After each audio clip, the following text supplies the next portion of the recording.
We're getting to the top five. What's number five for you, my friend? I'm gonna go with Doubt. Wow. Wow. Yeah, Incredible. I know. I know. I feel like Doubt should be higher to me, but there were still some transformative performances that just transcended Doubt. But what I think it was about Doubt, Father Flynn is the type of character you trust him. Mm. Mm-hmm. You don't want to believe that he did this thing, and even if he might have done it, you still don't want to believe you because he's gained your trust. He's earnest, he's sincere, he's open, he's trying to help. And I think what Phil was able to convey was both the earnestness and the suspicion. Oh yeah. Because the name of the piece is Doubt. It's not he did it or he didn't do it. It's the name of the piece. It's called Doubt. He's kind of oblivious to what it is that they're doing. Mm-hmm.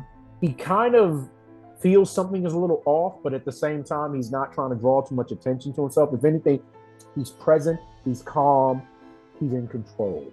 Right. That's the beautiful thing about Father Flynn. The guy always feels like he's in control. He will never let you see him sweat.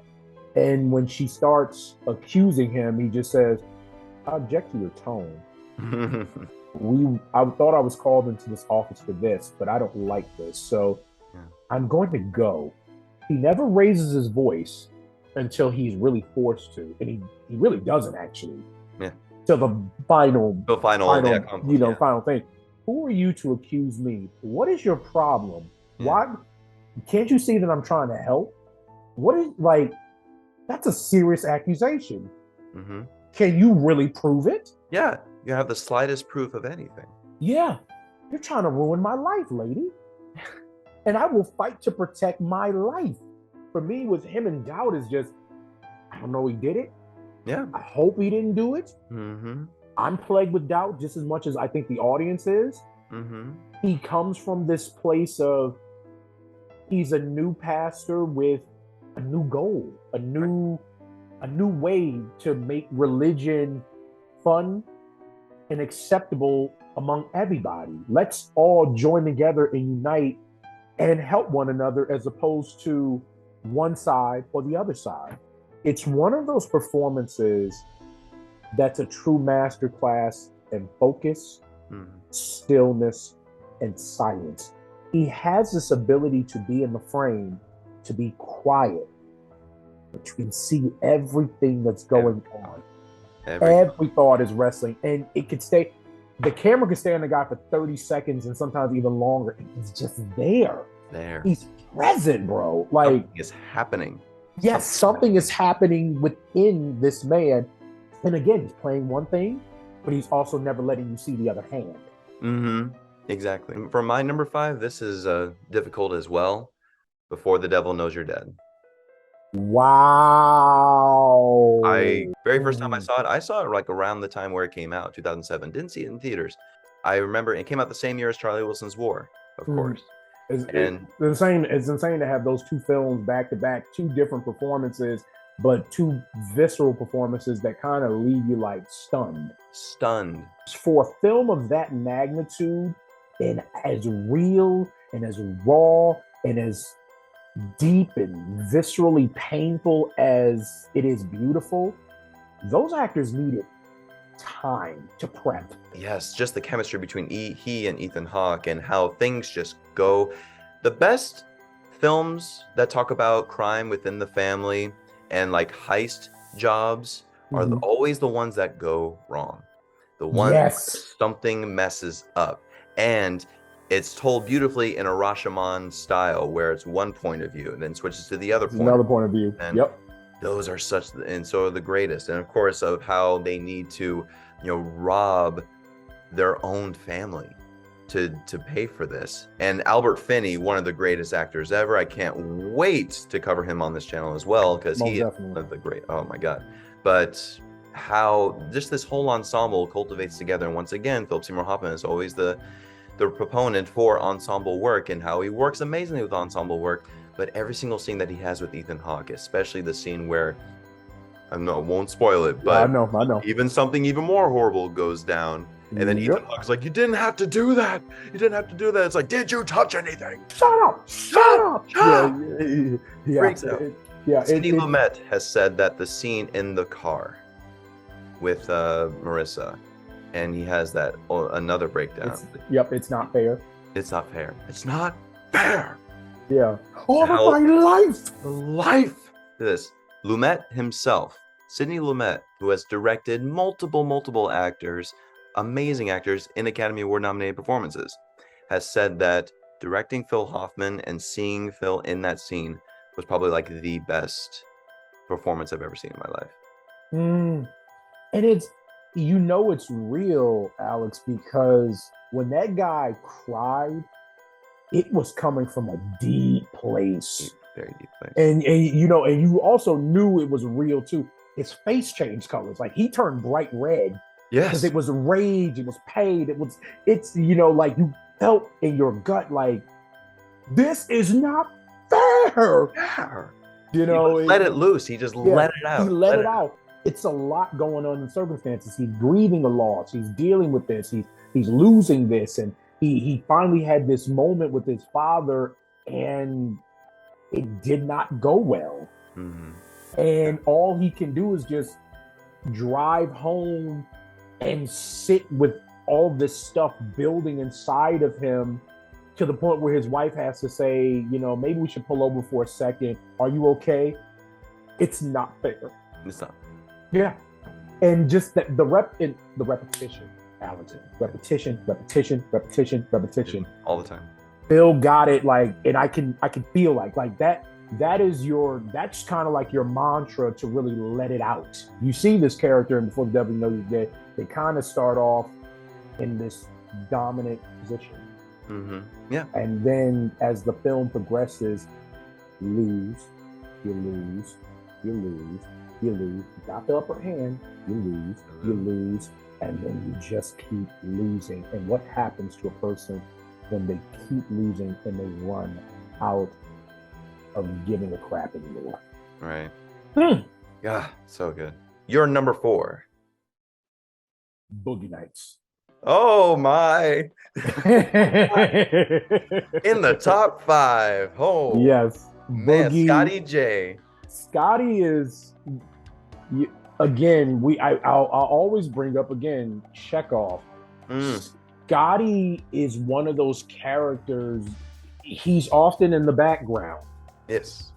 But he's not. You can't not see him. Mm-hmm. He tries to disappear, but he doesn't. Right. To watch that moment between Mark Wahlberg's character and Phil's character, Scotty, when Scotty finally puts himself out there. Like, Scotty is a fearful character. He doesn't want to often show himself. He just, oh my God, I really like your name, Derek. It's like, I like your name a lot. Yeah, it's like, it's really sexy. It's like, oh, Scotty, you poor thing. It's, and then eventually just that moment where he finally goes for it. And then it like my car? Yeah, isn't it a cool car? Isn't it a cool car? Can I kiss you? Can I kiss you on the mouth? On the mouth. and then the fact that when I first watched Boogie Nights and I saw that scene, and then Scotty's like, the kind of the aftermath of it, just like him, I'm a fucking idiot. I'm so stupid. I'm so stupid. Yeah, it's like I used to sob watching that scene, but then I used to be like, why does Phil always laugh about that moment? But that's the Chekhov where it comes in. Yes. Yeah. Because Chekhov's characters it's like they're trying to climb this mountain to achieve something, but they keep shooting themselves in the foot and they slide right back down. But they just keep trying to climb up, but they keep going right back down. Luckily, it could have gone way south, right? It could have gone way worse. Yeah. Oh, but definitely. But Dirk Diggler, at that point in his life, he was still respected. He's like, okay, I'll see you at the party, okay? Yeah. He was still learning. Yeah. Yeah. And he's like, but even he understood. It's like, he is this child, basically, in this big body of a man. And that's why it's so precious and it's so beautiful. you know, and then he goes off, and then he's like, okay, and then cut to in the car. It's great. It's a great edit cut. It's like, boom, he's already got in the car, and he's just sobbing. Who knows how long he's been inside that car? I think something tells me he's been inside that car for a while. Yeah, and it's also that it's New Year's and it's New Year's Eve and everything, so it's like something tells me it's like Scotty's isolated. Scotty's alone. It's like many. Again, Hoffman is dope at the ensemble pieces, but man, when you talk about a character who can isolate themselves, like man, that guy's really good at playing characters who are isolated. He paints the best picturization and accuracy of what it's like to hold a boom mic. A boom mic, yeah. In the middle of those scenes where he's just like, yeah, he's just struggling a bit and like trying to aim in there. It's awkward because it's like I've been a boom operator. It's like that thing.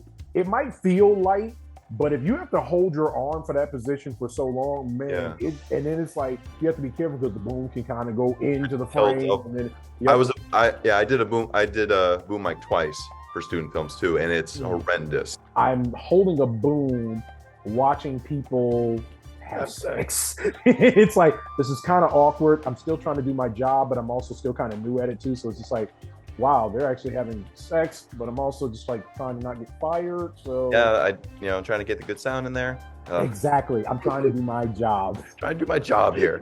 Oh, it's so great. My number 4, okay, mentioned it earlier. Number 4 for me is honestly Patch Adams. Why is because it hits deeper for me. This was a very personal thing for me. I remember seeing this film when it came out in theaters with my mom. Wow. I was 8 years old, 1998 when it came out.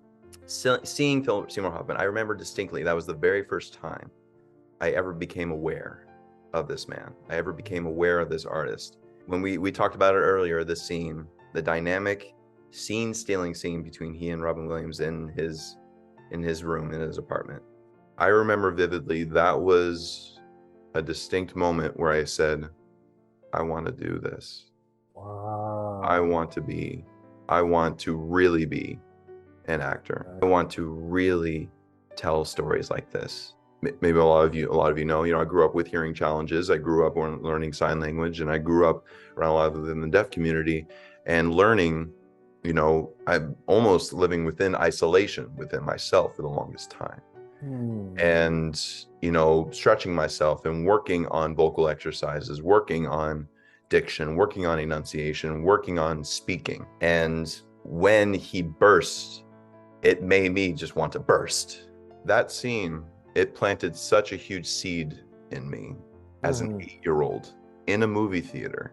Of course, his beautiful patient who doesn't eat, and how he just embraces the moment of, laying her in a whole big pool of spaghetti, just chuckling about it. It's such a beautiful performance. Or even as an 8-year-old, I knew to myself, I was like, who is this man? Who is this guy? And that was like and obviously that was the very first discovery that set me on the path of just idolizing him, studying him in every shape or form. So thank you for sharing it, not only just with me, but with your audience, and talking about that part of your journey, because I don't think a lot of people understand what that is. And I have an autistic brother. He did battle with some hearing issues, but never anything too severe. But unfortunately, he has developmental issues. So his brain is probably of a teenager now, but he is probably about 36 years old.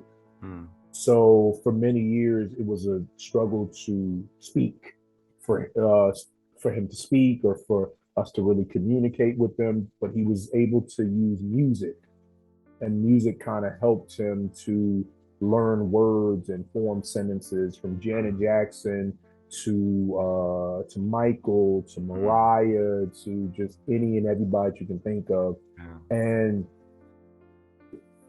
it's interesting that we go through we suffer sometimes in silence with the things that make us different. But like you said, if we find a way to embrace those differences, we find our voice, we find our truth. we go down a better path, a path that truly is right for us. Mm-hmm. And it leads us to great things. The Master. Wow. At number 3. Oh, yeah. Okay. I know. So this is my top picks. What makes them my top picks is because I sometimes can't bring myself to go back to them because they're so real. Right. They're so visceral that I can never watch the full movie in their entireties. I can only watch scenes. I agree. You know, Joaquin Phoenix is an amazingly talented actor. He can just, like Phil, like a Daniel Day-Lewis, like any of the greats, he can suck you into the stories and the characters that he's playing, and you feel all the emotions. But when you put him together with Phil, who's also somebody who can kind of do all of the same things, it's intense. It is intense, heightened to the max. And you know, Paul Thomas Anderson, because of how he shoots things visually and the close-ups. Ooh, how did 2 men destroy a prison cell? How did Joaquin Phoenix not break his whole freaking back? Yes, like it is like, it blows my mind that the idea of this movie is these 2 characters that have this father and son brother relationship that is, it's so dangerous that it could kill you, them, and anybody around you. Very much so. It's almost like, it's like if True West and Sam Shepard drank a bunch of different beers and also got on some drugs as well, and maybe drank a little bit of Windex.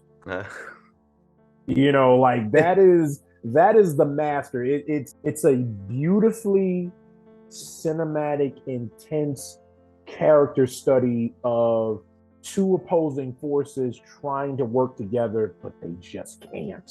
The submissive quality that he had versus just the domineering quality. Mm-hmm. You know, and just, again, control. Mm-hmm. His ability to be in control, his ability to focus. And then that final scene, watching him opposite Joaquin again, and it's like, now the roles have kind of become reversed. When he was examining Joaquin couldn't blink. Mm-hmm. And now in this situation, they're opposite each other and they have to say goodbye. But it's also this game of don't blink. Mm-hmm. Don't blink. Right. So he sings, and you can see like Phil was holding in tears. Right. His face started turning colors. He had that look of just like, I have to say goodbye. This is not fair. I'm in pain. I love you. I hate you. Oh, but I have to channel it all through music. It's chilling. Very chilling. It's beautiful, but it's like chilling, and it's haunting, and it's devastating because, again, we can all relate to that. My number 3 is actually Happiness. Good old Happiness. Alan. I knew it. I knew you were gonna go there. I knew you were gonna go there with that one. Yep. Oh my God, dude! I almost wish this almost was. No, it's at the right place. It's at the right place. It's at the right place. That's that performance that will. It's so painful to watch because you're not seeing people trying to be funny. No, you're really seeing people at their. You're seeing people. Yeah, they're most vulnerable. Yeah, they're truly most flawed. Yeah, and vulnerable. Happiness. Seeing that for the first time, I was just like, we are in the presence of a filmmaker that will just shove something right in our faces and not apologize for it. Yes. And but just open it up for us to just experience and to really, that's what gravitated Hoffman towards characters like that. Mm-hmm. That characters that are just human, that are just broken, flawed. I've seen actors play awkward. With Phil in that role. Yeah, man, it was, even in his first scene, it's like he's so heavy and withdrawn and indirectly speaking from this low place of the type of what he wants to do to a woman. Mm-hmm. Yet he has no courage to truly speak up or to say anything to this woman. Yeah. And he's so isolated and just, you see the pain. You see the pain through and through. It's one of those inspirational characters that you see like, how do you do that? How do you do that? Yeah. How do you bring so much life and so much levity to such a broken character like this? Because this character could very easily could have been, well, one, annoying. It could have been like very much over the top, like too much. Yeah. But he was able to bring it in such a genuine and real place that made us feel for him on every level. On the phone's like, I can't really do that. And that's hilarious because it's almost like dude, you just called this woman and told her finally what you want to do to her, and then she star 69'd you, and then you picked up the phone and revealed yourself. Oh, like that's guy. Comedy. It's poor guy, but it's like you did this to yourself. Exactly. You made this bed. Yeah, you made this bed. And it's funny that you mentioned bed because like he doesn't sleep like everybody else. He kind of like sprawls on his bed a lot, or he's kind of like, it's like he's open, but yet he's closed off. Exactly.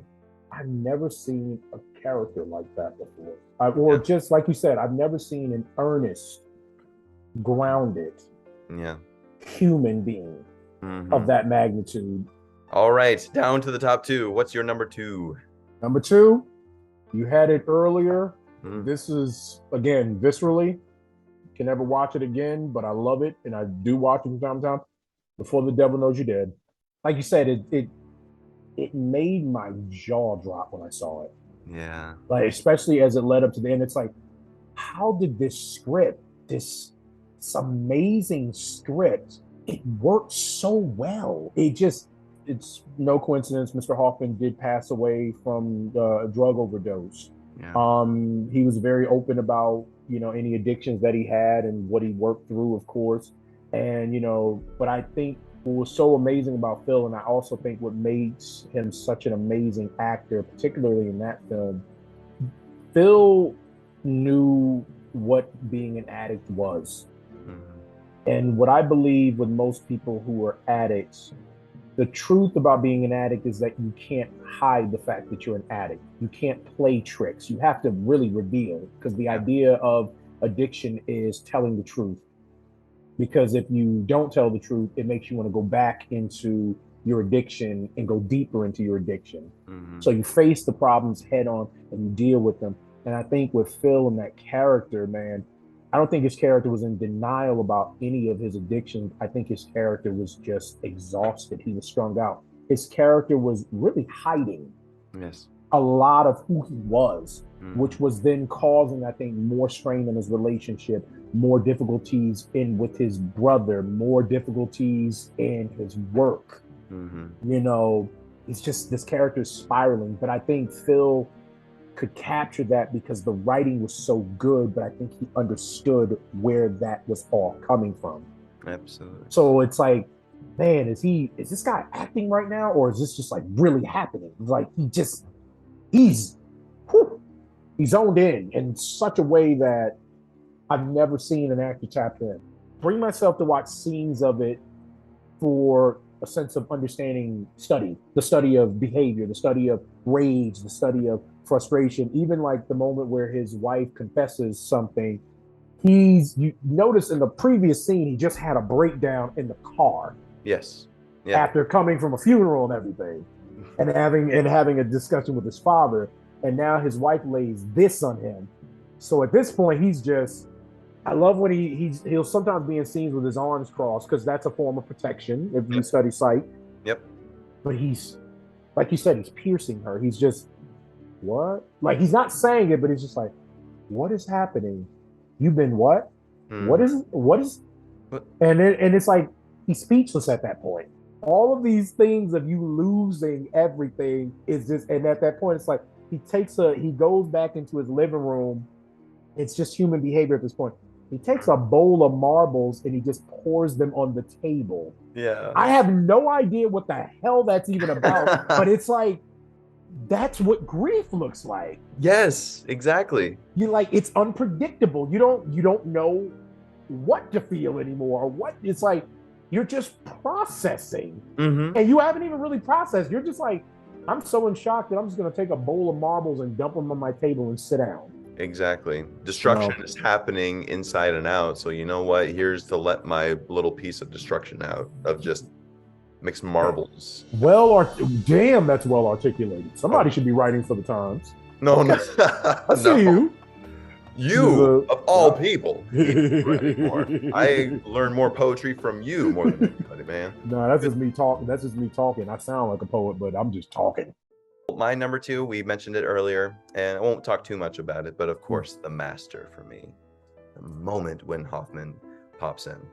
It's one of the greatest introductory scenes. And once again, it's that captivating visual when he asks him, "Who are you?" "I am an artist, I am a physicist, I am a philanthropist, but above all else, I am a man." You know, it's like, good God. Alex, most important thing that, again, the lesson that I learned from him, and I think the lesson that we all have to continue to learn as artists, what's your opinion? What's your perspective? Right. That guy can tell always had an opinion.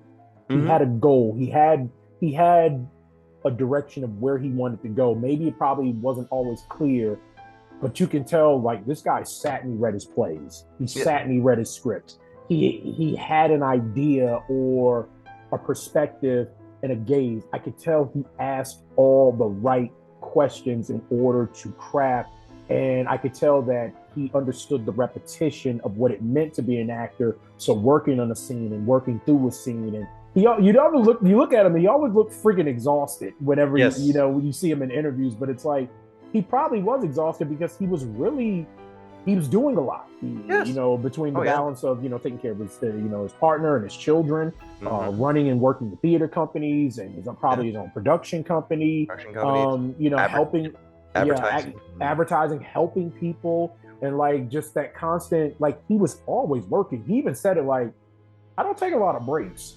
Yeah.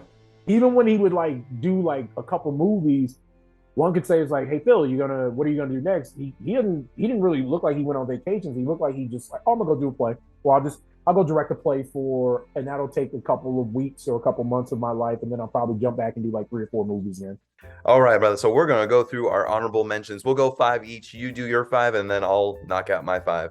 I'm gonna give you a 2. I'm gonna give you a 2 for the price of 1. For my first honorable mention, Ate the Hard Way with Punch Drunk Love. Those 2 characters together create one movie. And you could also, in some way, you could kind of say like Phil's character in Ate the Hard Way, he could actually be that same guy in Punch Drunk Love. The guy that just lost at the crap table, and along came Polly. Oh, I love that. I love a good. Yeah, I love Hoffman in that. Yeah. Oh yeah, I laughed a lot more, and he took it so seriously, which made it even funnier. Savages. I think a very beautiful, underrated film. Might I add to? Yes. The Hunger Games series. He really elevated the game with those final films that he did. And it's like, oh, the acting's actually getting better in this movie. Right. And finally, my final film, and I love this film, A Most Wanted Man. Oh, nice. Very His nice. last leading man role of all times in a film, and he really did embody and captured a spy with heaviness and weight on his conscience. Great accent work. Very great accent work, and subtle and specific in mannerisms and behavior in another country. Well, mine, okay. Mission Impossible 3. Yeah. Why it's an honorable mention is just because here's the thing. Of all the MI Mission Impossible movies, I think of all the villains, his was just the most captivating. Of course. I'm gonna hurt her. I'm gonna hurt. It's great. I'm gonna hurt her really bad. I'm gonna make her bleed and cry and call your name. Call your name. So you're not gonna be able to do shit. You know why? Because you're gonna be this close to dead, and I'm gonna kill you right in front of her. And he didn't bat an eyelash when he said any of it. Oh, I loved it so much. Oh, he was great. The Savages as well. Oh my gosh, he's working on a book about Bertolt Brecht. It was funny to me.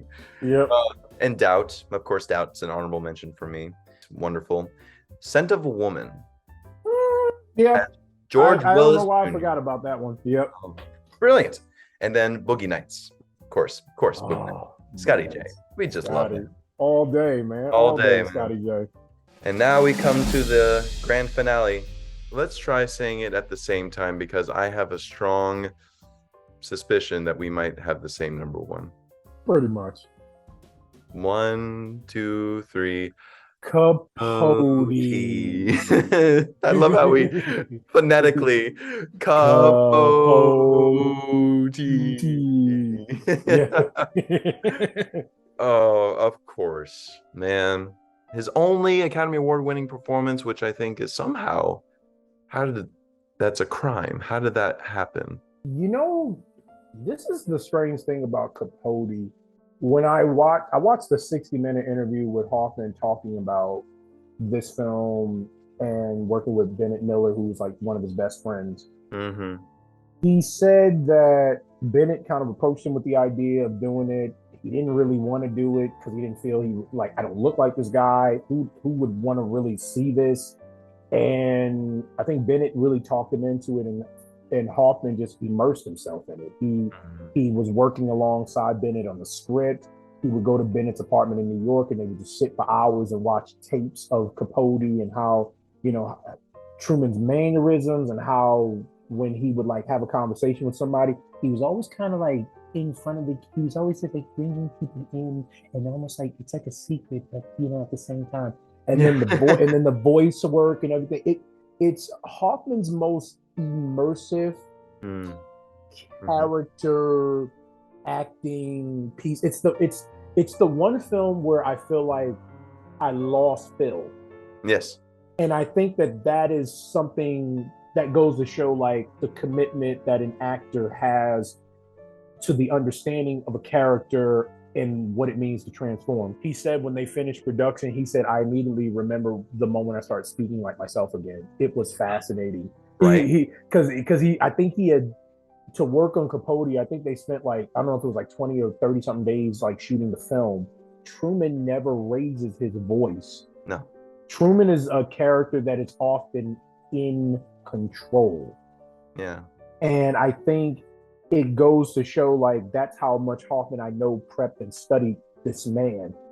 So many people remember Truman Capote of how much of a drunkard, I guess, and how, same life of the party, but almost just kind of wild character, almost like a caricature through the late the 70s, when he appeared on game shows and talk shows. But Hoffman steered away from that and wanted to focus more on who he was before that fact, because within history, after In Cold Blood came out, he didn't really write much after that. No, he didn't. That was and I think that's the saddest part about watching the film.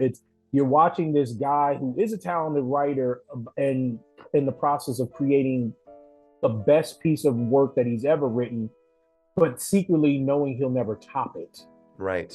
And I think, and that's what kind of causes him to spiral. It causes him to spiral because, number one, he can't help these men that in some way he kind of promised he would help.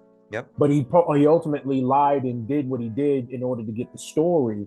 And then it leans on him and his conscience. And ultimately he drowns in sorrows and alcohol and people, socialites, cultures, so it's a film that foreshadows the downfall, the rise, yet the downfall of Truman Capote.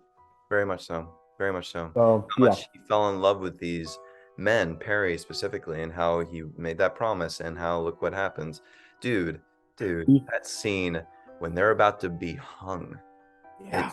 In that room, and of course Bennett Miller with his amazing stillness and he'll keep it on an actor for as long as it takes. That long silent sequence of just Hoffman holding it back. You can see him erupting inside. He's welting. Veins are popping right out of his forehead. And then I did everything I could. I love every single time that we do these and we expand and we go in depth and we talk about these amazing artists. It always inspires me. It always brings out the joy in me, and it almost feels like they are present as we talk about them, especially how passionate that we are about them. It makes me just so grateful. They're always going to be present because of the work and the body of work in which they left behind for us to view. But I think they're always going to be present because, again, of the inspiration that lives on within us. Like every performance, until I lose my mind, which I knock on wood that never happens, that guy will always be a part of me and an inspiration to me, and the people that he inspired who are also inspirations to me, and the newer generation of actors that are working with Labyrinth, from like Paola, who works on The Walking Dead, to Eric. He's doing a show off Broadway right now with David Zayas, who's one of the original members of Labyrinth. His wife, Eliza Zayas, is also, I believe, working on Broadway, and Steve McKinley Henderson, and Bobby Cannavale, and Rockwell, and Gurgis, and Ron Cephas Jones, and Will Vasquez, and Melanie Evans, and Bobby Rodriguez, Victor, like all of these people I've gotten a chance to really meet and get to know. But the most important thing about them all is like they've all been inspired by a gentleman like Phil. He lives on through each and every one of them. Very much so. Very much so. God bless him for that. Legends never die, man. They never do.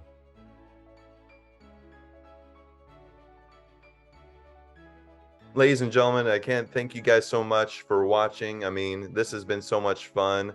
And thank you so much, brother, for carving out the time, especially how busy you are, and getting a chance to talk about one of our true inspirations, as I hope and I know it's for everybody out there. Subscribe. Don't forget to ring that bell to stay updated on more content to come, because trust me, there will be more content to come, especially with this amazing human being. So stay put. And also, I do have a Patreon page, so the link is in the bio as well, so you can follow that as well. Thank you so much. I am Alex. I'm Stephon. Have a blessed day, ladies and gentlemen, and keep the classics alive. Keep the classics alive.